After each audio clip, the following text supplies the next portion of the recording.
Então nós temos um livro chama Leis de Amor.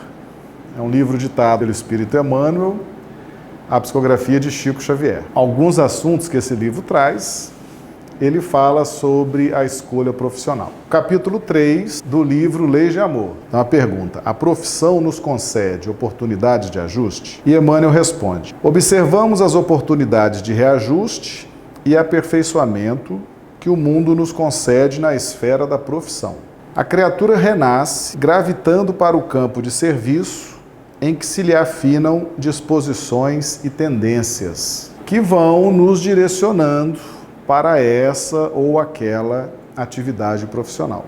Elas têm também um reajuste que nós precisamos fazer no campo do alinhamento, da inteligência, dos sentimentos, do esforço e algumas questões kármicas também. No campo profissional não existe o acaso. Todos nós estamos dentro de um contexto que tem a relação direta com a nossa necessidade de evolução. A seguinte pergunta: a que critério obedece a colocação da inteligência no campo profissional? Resposta: cada inteligência é situada no lugar em que possa produzir mais e melhor. Nós estamos na profissão que a nossa inteligência deverá produzir mais e melhor. Muitas vezes nós gostaríamos de estar num determinado patamar profissional que às vezes não condiz. Talvez ali não seja a melhor situação, a melhor posição para a gente produzir mais e melhor. Eu estou aonde a minha inteligência produz, aonde a minha inteligência tem um domínio relativo das oportunidades. E ali eu estou produzindo cada vez mais e cada vez melhor. Então, o critério da inteligência é um critério definidor da profissão. Então, existe uma lógica nas coisas. E nós estamos aprendendo a observar e a respeitar. Nós estamos lá no capítulo 3, Escolha Social e Profissional, do livro Leis de Amor. A pergunta número 4. É a fatalidade que faz a pessoa escolher determinada profissão? Aí Emmanuel responde: certamente que a situação da personalidade em determinada carreira não obedece à fatalidade. Livre-arbítrio no mundo interior comanda sentimentos e ideias, palavras e atos do espírito constantemente. Eu não posso jamais dizer assim: Deus esqueceu de mim e me colocou na profissão errada. Não existe essa fatalidade. Existe livre-arbítrio, existe razão para isso, existe uma causa. Nós já vimos que a inteligência produzir mais e produzir melhor é uma circunstância que é muito considerada quando vamos escolher ou quando vamos nos encaixar no campo profissional. E não existe fatalidade nessa área. Não existe esse tipo de configuração para o exercício profissional. Então nós já vimos que aonde a inteligência possa produzir mais e melhor, é ali que nós estaremos posicionados, no campo profissional. Outro aspecto: não existe fatalidade. Então nós estamos começando a ver as causas, né, o porquê do encaminhamento de nossas vidas para essa ou aquela profissão. Outra pergunta básica é a pergunta 5. Quando podemos renovar o destino? Resposta: todo dia é tempo de renovar o destino. Então isso no campo profissional é extremamente interessante. A todo instante, todo dia é dia de renovar o destino. Uma coisa é você entender por que você está em determinada profissão. Outra coisa é você não lutar, não se esforçar para renovar para melhor a sua condição. Então, quando a gente faz um estudo desse, a gente muitas vezes fala assim: não tenho o que fazer então, né? Estou preso, estou amarrado, meu destino, minha profissão, que tristeza, etc, etc. Não, todo dia é dia de renovar o destino. No campo profissional, Emmanuel está deixando isso muito claro. Se você não está satisfeito com a sua profissão, com o local onde você está, nada impede que você se esforce para renovar, para modificar, para transformar essa situação.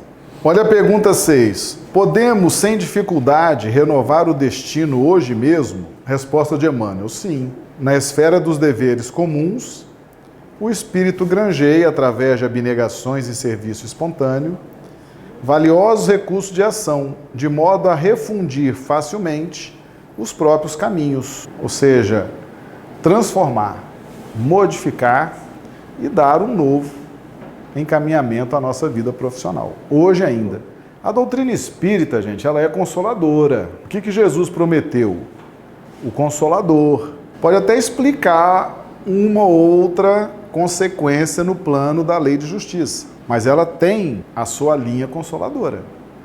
Ela mostra o problema, mostra a causa da dificuldade, mas aponta a solução. Pergunta 7. A lei divina apresenta meios especiais de proporcionar-nos corrigenda e libertação? Resposta de Emmanuel: somos defrontados nas atividades profissionais de hoje como antigos devedores da lei, chamados a funcionar no trabalho ou nas obras em que eles próprios faliram ontem, com dilatadas possibilidades de obtenção do próprio resgate. Quase sempre aqueles mesmos junto dos quais se verificaram nossos próprios delitos ou deserções em existências passadas. Em nosso benefício, a lei nos faculta empreendimentos e obrigações junto deles, a fim de que possamos eliminar antipatias e inibições, respirando-lhes o clima e renteando-lhes a presença. Então, no campo profissional, nós vamos nos reencontrar com antigos parceiros. Aliás, nós nos encontramos em todos os lugares com antigos adversários, pessoas que não nos compreendem, pessoas que nós não compreendemos. A gente está sempre se reencontrando.